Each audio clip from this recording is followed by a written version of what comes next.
Hello guys and welcome back to Planet 40k. Today we're going to be talking about Necron Immortals. 7 questions in fact of why you should consider taking them when building your Necrons list. We've got questions such as the best attachments for them, the best leaders to lead the unit, and maybe the best weapon as well. So we're going to get into that and more questions throughout this video. Before we do guys, shout out to the Baron of Dice. If you've not heard of the Baron of Dice yet, check them out. Link will be down in the description down below. You can get all sorts of different dice for different factions. There are some Necron dice in there. I have showcased a few of them already in the past few videos. But head on over because we have got a discount code Planet40k, and yeah, you get free shipping on your very first order as well. So check them out. Link will be down below. Okay then, Necron Immortals. We've got a 70 point unit for 5 points. In fact, we're not going to go through the data card. We've done that in the past. This is purely the questions, 7 questions. Let's get straight into question number 1. Why do I need Immortals? Why do you need Immortals? Immortals bring a lot to the table. You've got a lot of OC, 2 per model. You can have a lot of models in the unit, whether it's 5 or 10. So that's 10 OC or 20 OC as a starting strength OC, which is quite a lot really. It's quite decent. They've got the battle line keyword, which we're going to talk about that in a moment. So we'll come back to that one. They've got really good, I'd say pretty decent, but I'd say more than decent. They've got really good damage output at range. Whatever weapon you take, there's a lot of synergy with a lot of different characters, with different detachments, different stratagems. So synergy wise, they're on the money. They've got really good synergy with the codex. They can be led, we just kind of mentioned that. You can there's a whole list of characters that can lead Necron Immortals. And finally, you could just take a cheap unit for, what did I just say it was, 70 points for 5-man unit, which is cheap enough to act as an action monkey if you were short of action monkeys within your list. So that's the main core reasons to why you would need Necron Immortals, but one of them in particular stood out to me, which was the battle line keyword. How important is the battle line keyword currently in 40k? Now of course, while we're talking about this video, we're in the Pariah Nexus deck rule set, so this may not apply to future rule sets. I can't see the future. Maybe they do. I would imagine battle line still does interact, but they'll interact in slightly different ways. But at the moment, there are lots of different aspects that relate to battle line. 5 of the 10 mission rules, so literally half the mission rules, have the battle line keyword associated with the rule. I've got a few examples on the screen for you. You've got Raise the Banners, where you're scoring VP for battle line units on objectives. Stalwarts, where you can shoot an action or you can do an action whilst within engagement range with just battle line units. You've got Swift Action, which is being able to advance or fall back and still perform an action. Prepared Positions is another one where you can go to ground or heroically intervene for free. Normally that costs you 1 CP. And the last mission rule is Rapid Escalation. That's from the first battle round. And if you're playing Strike Force missions, that's 200 points. Now this one I don't believe applies as good to Immortals, because if you're taking a full unit of 10, that's 150 points, and then once you've got a leader on top, I think it's probably only the Royal Warden that can fit under 200 points. So that means you would need a 5-man unit, but then you need to expend on a character, which isn't always the case when you've only got 5. So this one doesn't apply as much, but to other factions it could, I suppose. Then there's also the secret missions. There's one secret mission that does relate to battle line units. Now I know a lot of people seem to forget about secret missions or just simply don't play them. We tend to play them, or in my meta we play them in my local gaming club, and people I play against, we play them, and it comes up quite often. But one of them in particular is War of Attrition, and they score 20 BP. So that of course is going to interact with battle line units that you've got. So Immortals in that case could be quite important. It could really be important in fact for 20 BP. So there's quite a number of reasons why battle line units are important. We've actually got another one which I'm going to put on the screen now because I've not prepared this, I've just thought of this now. Illumina Zarez has an ability where he gives extra AP to battle line units and removes AP from enemy units firing at your battle line units within, is it 3 or 6 inches? I'm doing this no prep here. I think it's 6 inches. Better to check, isn't it? It's always better to check. Let's do that now while we're recording. Illumina Zarez, there he is. It is It's 3, it was 3, so I wasn't actually right the first time. But yeah, battle line units within 3 inches are going to get AP buffs to and from, whether they're shooting and whatnot. So that's another reason why it could be important to us Necron players and Immortals in particular. Are they the best battle line unit? Because we've got 2. We've got Necron Immortals and we've got Necron Warriors. I'd say comfortably Immortals are the better of the 2. Now of course it depends on your local meta. Maybe you're really into Silvertide and it really works against the opponents you play, but the majority of players I'd imagine would go towards Immortals. Warriors have their own advantages, don't get me wrong. It's the only unit in fact on the Codex that can get a 20-man brick, which is pretty good for Horde style unit, Horde style play, Silvertide, lots of OC. They do have a worse toughness of toughness 4, a worse armor save of a 4+ save, and the weapons are a lot worse. You've not got the Tesla option, and one of them is quite short range, only 12-inch range with the Ghost Reaper. Now even though they are cheaper per model for a warrior in comparison to the Immortals, you have to take them in 10s or 20s. Now most players that play Necrons know taking warriors in 10s isn't the way to go, unless you're playing Ghost Arcs, but Ghost Arcs aren't really the meta right now. They're one of the worst units in the Codex at present. So you're likely going to take them in 20s to make max use, take full advantage of reanimation protocols, because when you've got 20 it's quite hard to shift them, so you know they're always going to reanimate, you get to re-roll your reanimation and so on. But when you take 20, that costs you 200 points. Whereas a max unit of Immortals is 150, so it's cheaper. Even though you've got less bodies, they are just better. Again, better toughness, better save, better weapons. Tesla in particular for the movement capabilities, the mobility with advancing and shooting. I think Immortals are just better. And cheaper if you look at it from that aspect too. So talking about those weapons, Tesla or Gorse is the next question. Tesla Carbines or Gorse Reapers. That's the 2 weapon options. I'm going to put it on the screen for you so you can see the statistics and all that jazz. The range is the same, the attacks are the same. You're hitting on 3s, strength 5, and it's 1 damage. The only difference is the ability, lethal hits versus sustained hits 2 when you get critical hit rolls. Tesla has Assault, which I think is a big deal. It's a huge deal for their mobility, and the AP on the Gorse Blaster is -1. Now, personally, voice break, start that sentence again. Personally, I've always gone Tesla. That could be because I mainly go up against Chaos Demons, who have a low armor save, but they all have invulnerable saves, so the AP doesn't matter too much. But I don't believe it is because of that. I believe it's because of the mobility.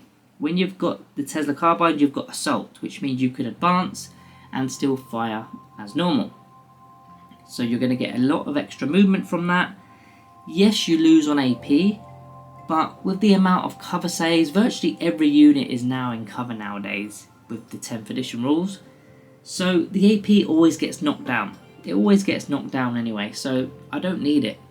I don't need the AP. I'd rather have no AP but have the extra bonuses of Assault, and you get sustained hits too as well, which can be really crucial, forcing your opponent to have a lot more saves to make, even though there's no AP and 1 damage. Now both of these weapons can be pretty decent with like a Plasmantle when you've got criticals on a 5+, especially nasty with the lethal hits option, to be honest with you, the Ghost Blasters, because now there's a lot of hits going through that don't need to wound. But like I said, I just prefer the mobility, and that's what I go with. Next one is, do we take units of 5 or the units of 10? Now for me this differs game to game. Sometimes I like a little 5-man unit as a little extra unit, sometimes I go with the 10. With the 10, there's a lot more ranged punch, if you like. There's a lot more to it because they're pretty good at range, aren't they? We know that. Whatever weapon you take, most of the leaders are going to apply their buffs and they're pretty good. 10 is amazing. But sometimes I do deviate towards like Locust Destroyers instead, because you're paying 150 points for 10 Immortals. Let's just forget the leader for a moment, because Locust Destroyers need a leader too. Just put that aside. 150 points for the Immortals. For 30 points more, you get 6 Locust Destroyers for 180. Again, put the leader aside. That's 18 wounds as opposed to 10 Necron Immortal wounds. They're also toughness 6 wounds, not toughness 5 wounds. So you're getting 8 more wounds and they're all tougher wounds. Now your OC is only going to drop to 12, don't get me wrong. But the destroyers are likely going to stand up and stay standing up because they've got 3 wounds apiece. The immortals, if you chip away at 3, you've instantly just lost 6 OC because you've lost 3 models. If you lose 3 wounds with the destroyers, then you've only lost 1 model, so you've only actually just lost 2 OC rather than 6. So they go down much quicker to the destroyers, and that's why I would probably rather take the destroyers in this situation. They're also quicker, even though the immortals do get the extra speed if you go with the Tesla option with the advance or the assault option. But the destroyers have the speed and the lethal hits. So again, that kind of benefits the destroyers more than the immortals. Now going back to the 5-man unit, they can go under the radar. Your opponent isn't going to say, I need that dead, that 5-man immortal unit. There's going to be much more devastating units that you've got, whether it's Catan, Silent King, Doomsday Arcs. They've got their eyes on other prizes. So your 5-man immortal unit that's in the ruins that can't be seen, they're not going to break an arm and a leg trying to get to it. So they can be quite sneaky. They can be advancing onto objectives, throwing their OC onto primary objectives, maybe even secondary objectives. So I kind of like both. Both options are pretty good. 10 if you want the offense, 5 if you want the scoring potential, but they still do a little bit of offense as well. Also, reanimation protocols does probably work better on the 10s, so that I think slightly sways me towards the 10s, but I do look towards the Locust Destroyers if that is the case. Next one is, what's the best detachment? This is a big question, probably the biggest question of this video, because so many detachments work with Necron Immortals. Let's go through them. Canoptic Corp, they can have the Cryptek keyword if you apply a Cryptek to lead the unit. So they're instantly going to get the power matrix unlocked. They're going to be rerolling 1s or rerolling everything. Lovely. You've got Hypercrypts. Everything can relate to the Hypercrypt. They can hyperphase off, hyperphase on. Lots of OC moving around or shooting. Maybe if you've got a Chronomancer in the unit, you can pop them in, shoot, and then move. That's a cool little feature they can do. The Obeisance Phalanx is very interesting because you can attach a Noble to the unit, such as an Overlord. And then you could use the... Is it the Conquering Tyrant enhancement? That's 25 points for full rerolls to hit when you're shooting on objectives. They already get full rerolls to wound while on objectives anyway. So basically you're just full rerolling absolutely everything, provided that the opponent's unit is on an objective. That's pretty powerful. And then the Enslaved Artifice stratagem for 1 CP for 5+ critical hit rolls, which means you don't actually need a Plasmancer to unlock that ability. Now the Star Shatter Arsenal and the Annihilation Legion are less useful to Immortals, but Immortals can still do a job there. They can still work. They're not going to apply to any of the detachment rules, I don't believe it. Maybe the Star Shatter Arsenal has 1 or 2 that can work with them, but you're going to have your mounted units and your vehicles within that detachment that are going to probably make more use of the stratagems than Immortals would. Now out of the 6, I've missed one out purposely because I've saved it till last. I like the synergy of the Awakened Dynasty. You're going to be hitting on 2s with the leader. Of course you're going to have a leader. That's what you do in the Awakened Dynasty. You've got the Conquering Tyrant stratagem to give you full rerolls to hit for 1 TP, and you're going to be full rerolls because you're going to have a leader again. Undying Legions for reanimation protocols out of turn.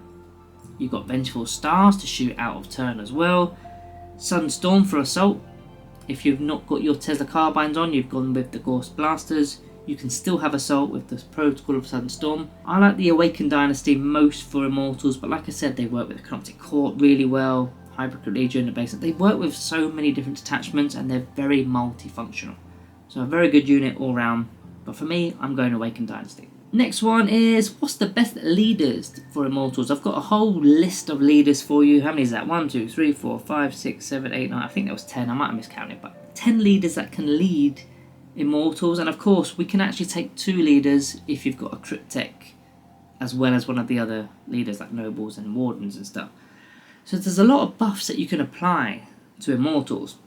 Now, I'm going to select 3 here, the 3 standouts that, in my opinion, are the standouts.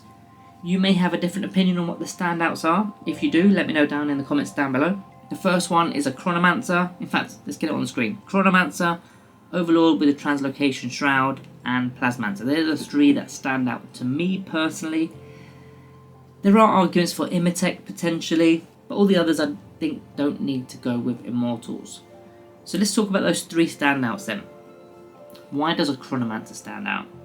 Well, he's got the -1 to hit them first of all with a time split mantle, which is always nice. That applies to melee as well as range because it's not stealth, it's just its own unique ability. But the one I really like is the Chronometron ability to be able to shoot and then move after shooting an extra 5 inches. So that's a lot more movement, especially if you've got that Tesla option going off again because you've already advanced. You could be going, they move 5, don't they? Always best to check, we will always do that.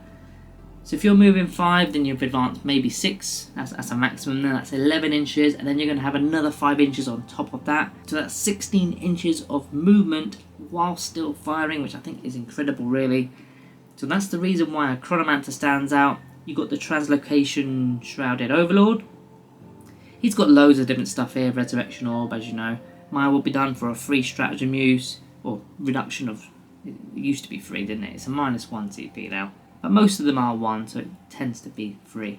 But the Translocation Shroud is why he's a standout, because you auto-advance 6 inches through terrain, which you don't really need because most things now are just ruins. You can go through enemy models, which sometimes does help. So again, if you're going with the Tesla option there, that's a straight 6 to your advanced roll. You're probably better off pairing both of these characters that I've just spoken about, the Overlord with the Translocation Shroud, and a Chronomancer to guarantee that 16 inches of movement whilst having both buffs, all the buffs from both those leaders. The last one I wanted to mention though in this video is a Plasmancer, probably my personal favourite option out of all of them. Mainly for the Harbinger of Destruction ability, 5+ critical hit rolls is absolutely magic no matter where you put it. It's so good, especially when you've got sustained hits or lethal hits. If you're able to re-roll stuff, even better. If you've got full re-rolls to hit, happy days, that's good because you could just fish. You could just literally fish for everything you want. Roll everything again, even if it's a 3, just roll it again. Just fish for those lethal hits if you've got the Gorse. With the sustained hits, it sometimes just balances out. So maybe you just want to know, maybe you just need a few more hits and you've seen that you've not got enough, so you're just going to roll them all again just to see how things go. But 5+ critical hit rolls is beautiful. You could be firing 20 shots off with a 10-man immortal unit. A third of them are going to just be lethal, and then if you are able to pick them all up again because you've got a stratagem to re-roll everything, or you're playing the Canoptic Court, re-roll them all again, and then another third of that roll is also going to be lethal. No rolling to wound, toughness 13, who gives a crap, it's going to wound. You're forcing your opponent to make a lot of saves. Yes, it's only 1 damage, but against the right target, I mean toughness 13 probably isn't the right target, but against the right targets, it's absolutely devastating. So guys, that's the end of the video today. Make sure you are subscribing on your exits. Thank you all for watching, and I'll see you guys in the next one.